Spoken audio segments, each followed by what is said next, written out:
What's up, strongest men, women, and children from blocks all around the world? I am my block's strongest man, and today I have for you a very, very special guest, the legendary Donna Moore.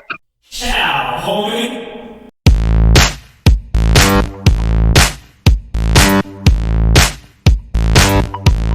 Welcome back to My Block's Strongest Man, where we bring strongman into the mainstream by discussing all of the latest strongman events in the greatest analytic detail that you'll find anywhere on YouTube. If you haven't done so yet, subscribe to this channel. Make sure to comment below whether you agree or disagree with my videos. I love the engagement, and I respond to every single comment. Now on to today's topic. Hi, Donna. How are you? Thanks for joining the channel today. Hey, I'm good, thank you. Thank you for having me. Yeah, anytime. It's my pleasure, my honor. Actually, I use the word legendary because I've interviewed Jessica Fitton, and she called you the strongest woman of all time, just so you're aware. Oh, did you? Yes. She's too kind. So, I mean, for people living under a Dinnie stone who don't know who you are, can you take a moment to brag about some of your accomplishments? I find it kind of hard, but I'm the 3-time World Strongest Woman. I've won the Arnold Amateur. I had to do that twice. The Arnold Pro Show. In the past, I've won Europe's Strongest Woman, and I have a few records with the Ardblair Stones, and currently a circus dumbbell, which is a surprise. Yeah. Yeah, I didn't know about that one. What is the circus dumbbell record? Currently, I don't think it's going to be for long, because I think Jessica Fitton and Sam from Canada are going to try and break the record, but at the minute it's 181 pounds. Yeah, around that. Yeah, I think Jessica's going for it in May at 185, and strangely enough, on her offhand, because she has an elbow issue on her good hand. Yeah, she does. She does. Yeah. So that's going to be amazing. I can't wait to see them both do that. Yeah, I hope they live stream it. I'd love to watch that. I really hope that it'll be live streamed. It needs to be now in this kind of current climate. We all want to see. Absolutely, absolutely. So, what first brought you into Strong Woman? I suppose I've talked about this quite a little bit, but I didn't really have any kind of like athletic background and stuff. I've always been able to swim really well, which is quite surprising. But I used to do that at school, but not at any kind of good level. I didn't want to compete at that time, and I've always had like horses and stuff, so really most of my time was taken up doing that kind of thing.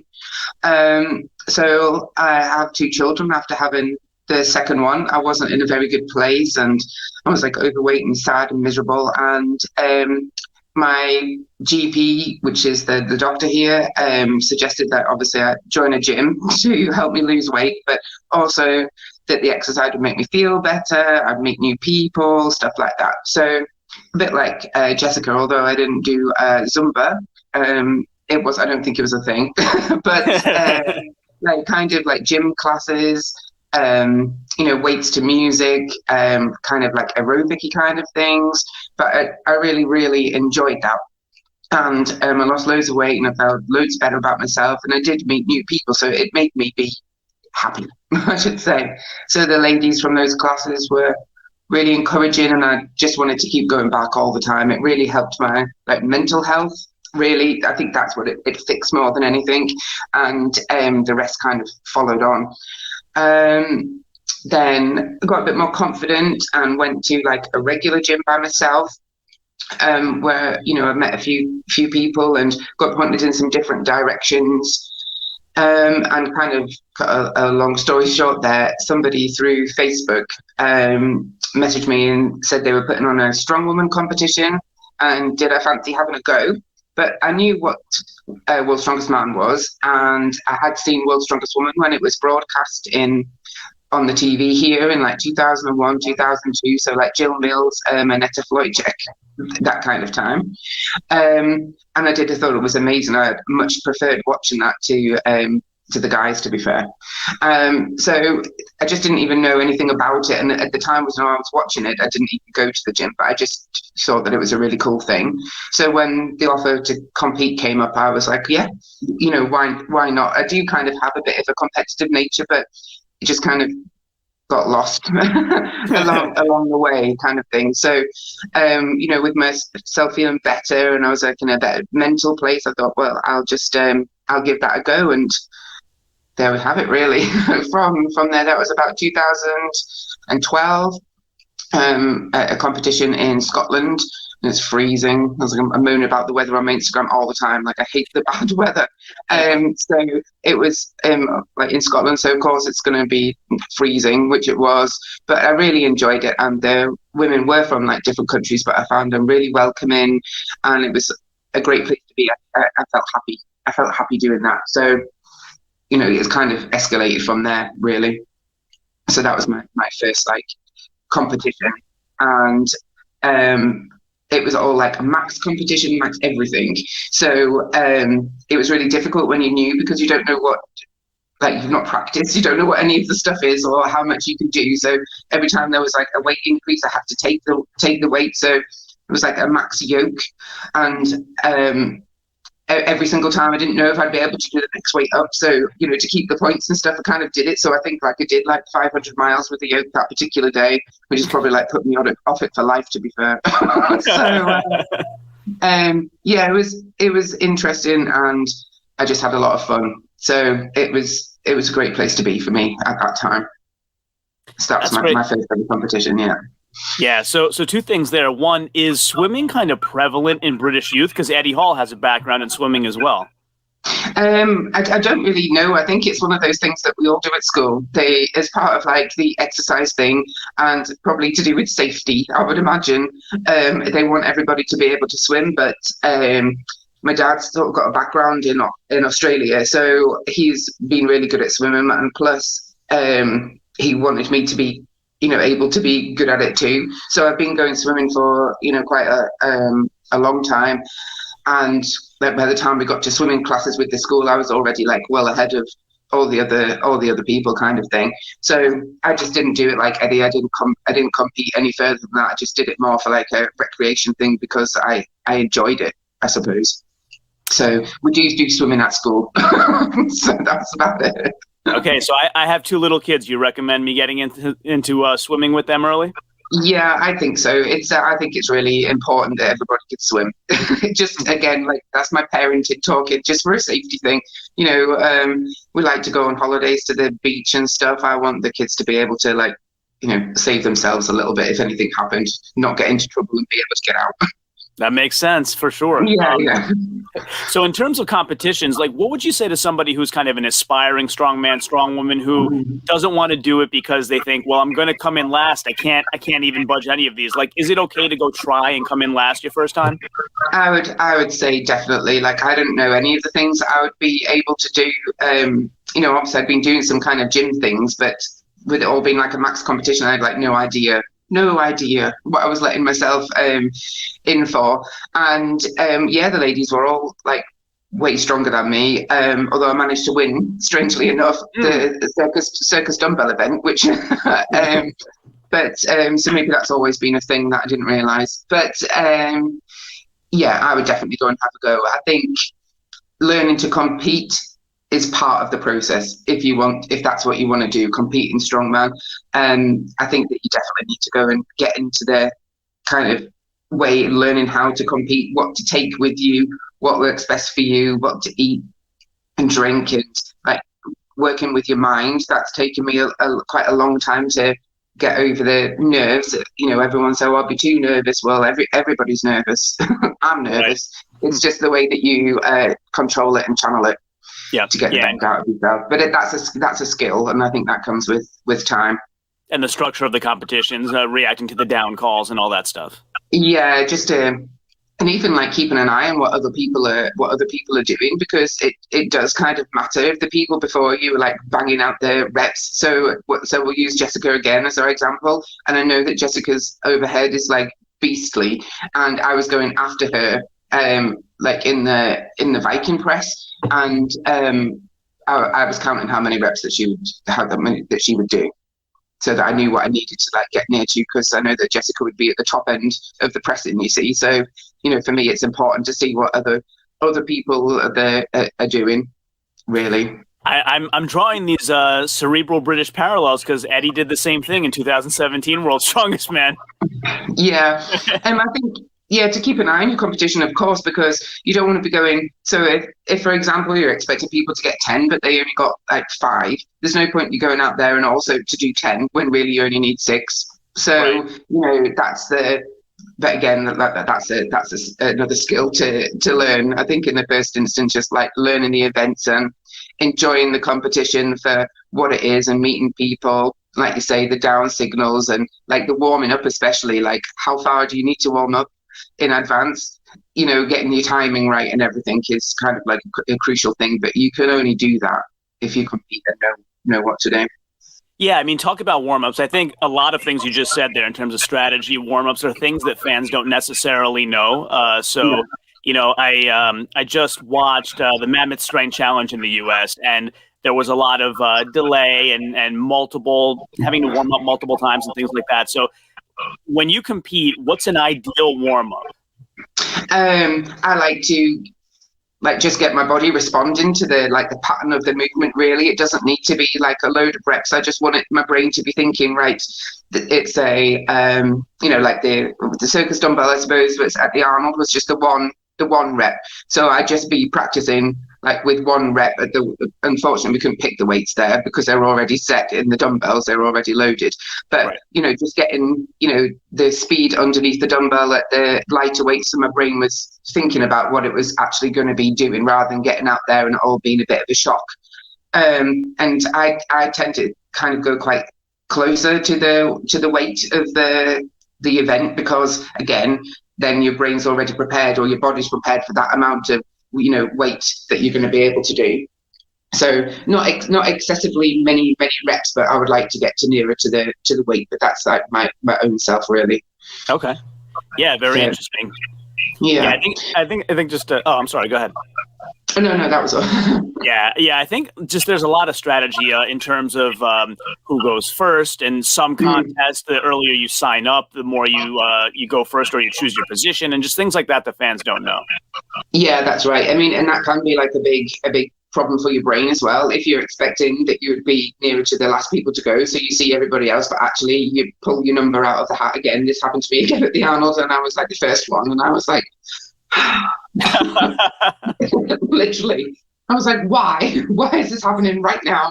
But oh no, there you go. You kind of have to just do your actual best and put that to the side. I know that everybody in that particular event is gonna be great at pressing, so you have to do your absolute best and hope that your brain holds out. Really, I definitely believe it's a lot more of a brain issue than a body issue in those particular circumstances. Yeah, it certainly seems like it. So can you walk us through kind of your journey to your pro card and your, let's call it, meteoric rise after that? So I think after that first competition, I relocated. So I spent a lot of time living in the Highland of Scotland, but then I moved back to where I currently am now, is Yorkshire in England, just because it's where my mum lives, really. And there's not many competitions then when I was starting out, so we didn't have novice or anything like that, and there was only 2 weight classes, which was like 75 kilo and then over. So there wasn't really anything else in between. So just any competitions that I could get to, really. But again, with not having many, the path to like the bigger competitions like Britain's was maybe only like 1 qualifier, or you could just enter. It wasn't like now where you have to go through like your regional qualifier, win England's, which might get you a place at Britain's, or however many spaces that they allocate for that. And I believe I got, it seems like such a long time ago, that I think I won Britain's, and I don't know how I managed to get to the Arnold, to be fair. The first time that I went in 2015, I think I'd gone to Finland, that's it. Somehow I'd ended up in Finland competing, and I think they had a place to the Arnold, possibly. Oh, I don't really know. But I think the pro cards here, they don't work the same. We don't have them. The pro cards only exist for you in America. Really? So yeah, we don't have that here. So like I could say that I was a like pro strongwoman, but it only applies over there. Like I could go and enter any competition here. It wouldn't matter. Although I don't, but I could if I wanted to. I was going to say that would be bad news for some less experienced competitors. But there's not enough of us here, I don't think, to have the same kind of like strategy to be able to have the pro cards or as many competitions. You know, when I look on social media, there's some going on everywhere, every weekend, that you would be able to go to here. It's not the same as that at all. Not the same. So the bigger competitions that we would come to are always not in this country, basically. Apart from, you know, the first return of World's Strongest Woman, which was here. But other than that, I've always had to go to America for anything else. Okay, so how does that manifest itself this year with travel not being how it typically normally would be? Like, are you looking forward to competing internationally this year? Is that possible? Like, how is that going to play out? I really hope that it's possible. We missed out on OSG in November. That got cancelled. Obviously, the Arnold is supposed to be like in 2 weeks' time, so it's really weird because normally I'd be like all guns blazing for whatever I was supposed to be doing. So now I'm just kind of like moaning about the weather, training outside. But yeah, I really hope that we'd be able to come and travel. So the OSG is again in November. Was mentioned a competition in Las Vegas in September, but I haven't heard anything more about that. And I'm just waiting for the date of the Arnold as well. So I do believe that in actual fact, they're all going to be in a really short time frame, which is going to be more tricky depending on what they decide with the travel arrangements and stuff for us. And even as us coming back, I think that's more of a problem, you know, with the quarantine rules and stuff, and we all have to pay to stay in hotels, and it's just like a big mess. Oh. So yeah. So I do hope that it'll open its as more people get vaccinated and stuff, that it'll open up the doors, because I just need to leave. Yeah. Need to leave the UK. Yeah. So in terms of the Arnolds, are you automatically qualified given your previous successes, or how does that work? Well, technically this year I managed to qualify because they couldn't do Strongest Woman in the World. That's the one. So that's the qualifier. You only get an invite to the Pro Show if you were the winner the previous year, or you won the amateur middleweight or heavyweight. So this year, because they couldn't have any qualifiers, they're inviting certain people from the year that's already just gone and previous winners. So that's how I've got an invite to the Pro Show this time. Okay. Otherwise, I would have had to go to Strongest Woman in the World, which was meant to be in Canada last year in July, but obviously that never happened either. So it's kind of messed up all the qualifying routes. So yeah, I'm very thankful to have the Pro Show invite, because the Arnold is like a lot of fun just in general. Yeah, absolutely. So you've done World's Strongest Woman as well. Compare and contrast them with the Arnolds. Like, does one have a set of events that suits you better? Which do you enjoy better? Kind of what are your experiences in either? I really like the Arnold because I like everything else that's going on, that you can get a chance to go and see all the different sports and like see everybody, really. There's a crowd. We get to be on the stage. Dion and Rogue and things have put so much on for female athletes, that they can really be at this, you know, at the center of everything that's going on as well, instead of just, you know, to the side somewhere. So I enjoy that fact that we get to be, you know, on the main stage or the main arenas for people to see, because I don't know if that many people know about Strong Woman and, you know, what women can do. So any, you know, great event where people can come and see you live and see the women have the same amount of passion and can do the same kind of events as the guys and stuff. I think it's a really great kind of expo for the sport. OSG isn't the same, because it's just in an arena where you've just got the strong people and the person that you brought with you. So for me, I just have like my partner like with the bags and stuff and the other British people, but it's a little bit different because you concentrate on what you're doing, and I just like sit to the side really. I maybe go and watch a few people and the people I'm competing against, but other than that, I'm just kind of minding my own business, really sitting to the side. There's not any, you know, it's not like the Arnold where you can like go and have a look around or anything. There's nothing really to look at. Okay. Yeah, I mean, I think that's important as well. As I mentioned, I have a 4-year-old daughter, so like I'm doing my best to bring strong women a lot more attention. I don't know if you've seen all the videos I've done, but you know, she needs to see that things are possible if you work hard. So to me, that's a very important quality. Yeah, I agree with that, and that's the way that I've done that with my children. They're old as well now, and they're not the least bit interested in strongwoman at all. So, but they, you know, I just wanted to instill in them like a work ethic that, you know, you can apply it to whatever, like to school. You know, if you're working hard, you can get the grades that you want, but it is like application of self. You know, you have to be doing this, and you can achieve great things, but you do actually have to apply yourself to that particular task. So, like, wasn't greatly academic, and wasn't really interested in it either, to be fair. So, you know, this is kind of my way to show them this is what I wanted to do, and I've worked hard and sacrificed quite a lot of different things to be able to get to where I wanted to be. Yeah, mainly time. I think it's a great lesson, really. So I really appreciate you jumping on today. I've learned a ton about your background, your accomplishments, your insightful nature in terms of just humankind. It's been a lot of fun for me. So why don't you take this opportunity to tell everybody how they can follow you, keep in touch, anything you'd like to promote, sponsorships, whatever you like. So people can follow me on Instagram. It's Donna Moore Strongwoman. I do have a Facebook page, but Instagram is probably the best place to get in touch with me. I haven't like broached into other social media just yet. So yeah, send me a message on Instagram, or you can like comment on a video, which is more likely that what I would see. And you can message me on Messenger. Separately, again, it's just Donna Moore. You'll see the profile picture. It's just obviously me. So that's the main thing. That's about it, really. I haven't got any other social media. All right, fantastic. Well, thanks again, Donna, for jumping on today. I really, really appreciate it, and maybe we catch up again after your next competition. Okay, sure. Take care. Thank you for having me. You too. Bye. Bye.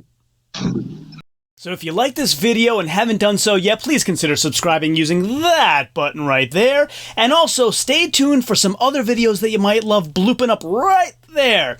This one is the one that YouTube thinks that you will like the best, and this one is the one that I think you will like the best.